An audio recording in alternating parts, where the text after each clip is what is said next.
a little bit of a different format this morning, and I would love to, before we get into that, I just want to share a story with you.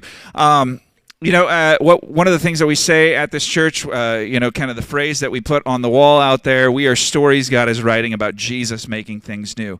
Well, what we're recognizing is that Jesus has called each of us to, number one, let him write our story. Let him make us new. But what that means is, like, a story doesn't just exist to, like, stay closed and for nobody ever to read it. We exist so that people could read our lives and see what Jesus has done. So we talk about how we've been given responsibility, not just to, like, know Jesus and grow with Jesus, but to let what Jesus does in us reflect on the world around us, that we could invite others to know the same Jesus that we know.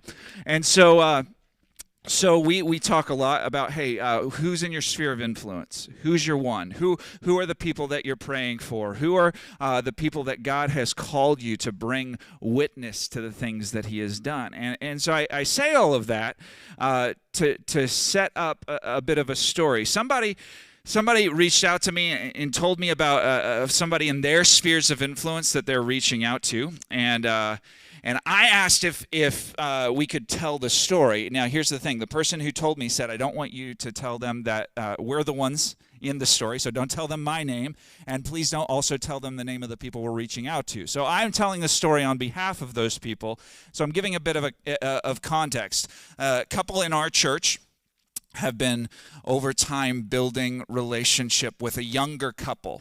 They used to be neighbors, and so they've been faithful to invite them over, share out tables with them, build relationship, build friendship, serve, all of the blessed things that we've been talking about. They've been really faithful to do that with this couple over time, and it's been challenging for them. We're probably talking a course of 2 years. It's been challenging for them to figure out, how do we bring our faith to bear in this relationship in kind of a more clear, more vocal way.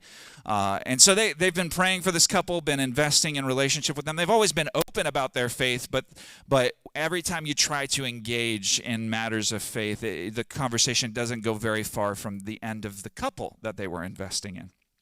And so this couple the people in our church have been building relationship with, they recently had a baby, and that's very exciting. And so they've been talking about what it looks like to raise a family, and in the midst of this younger couple has noted, and there was a bit of an intimate conversation between these two couples.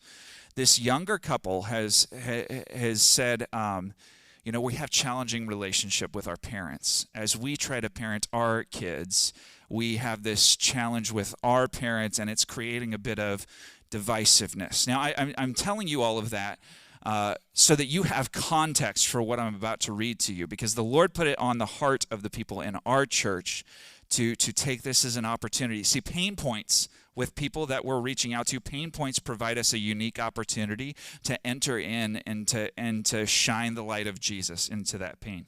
And so the couple from our church was prompted by the Lord to write a letter after this very intimate conversation. And so I just want to share with you some of the words. I'm not going to share the whole letter, but I want to share with you some of the words.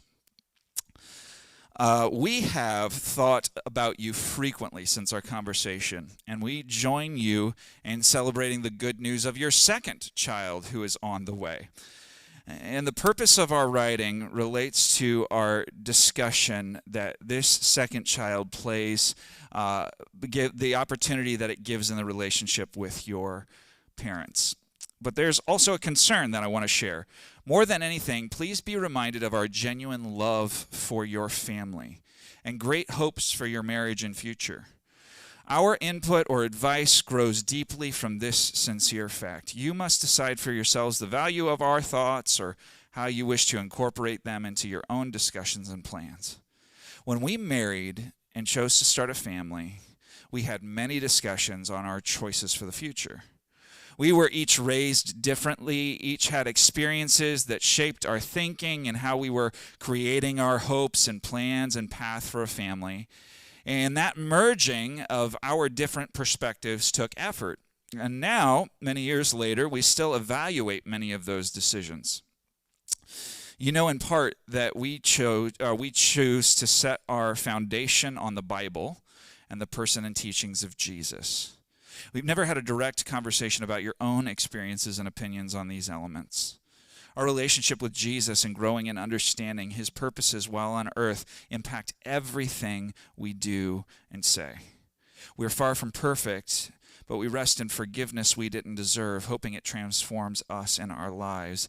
And these shape much of what we share with you. From there, they go on to say how the reality of forgiveness in Jesus fuels them to open up space for forgiveness when there's damaged relationships, how it fuels them to pursue reconciliation when there's that challenge in relationships. And I thought it was such a beautiful example of how Jesus, not only can Jesus do that, can provide pathways to reconciliation, but Jesus can, in this couple's life, shine his light into another couple's life where they can have an understanding of how reconciled relationships happen, how they can have an understanding of the work that Jesus can do, and maybe they might consider what Jesus could do in their own life as that story is told.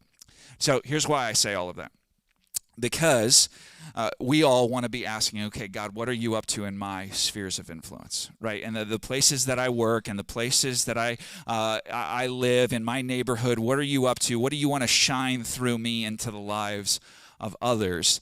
And today we get to invite Mark Tobby to speak for us. And Mark and Cora and their family have been investing in Uruguay, and they've been asking, okay, Jesus, what do you want to do in Uruguay? What do you want to do in the neighborhood that we live in? What do you want to do in the neighborhood of our church? What do you want to do in other neighborhoods? Maybe you're going to start a core of relationships here, and how is that going to grow, and how are those people going to be able to shine a light? They've been asking the same questions that we're asking. And in fact, I remember when Mark came and spoke, I guess it was 2.5 years ago now, and he told us the story of what they were doing. It was so much aligned with the very things that we were talking about as a church. How do you want to use me in my sphere of influence to impact people for Christ so that people might see something of Jesus and be intrigued to follow him?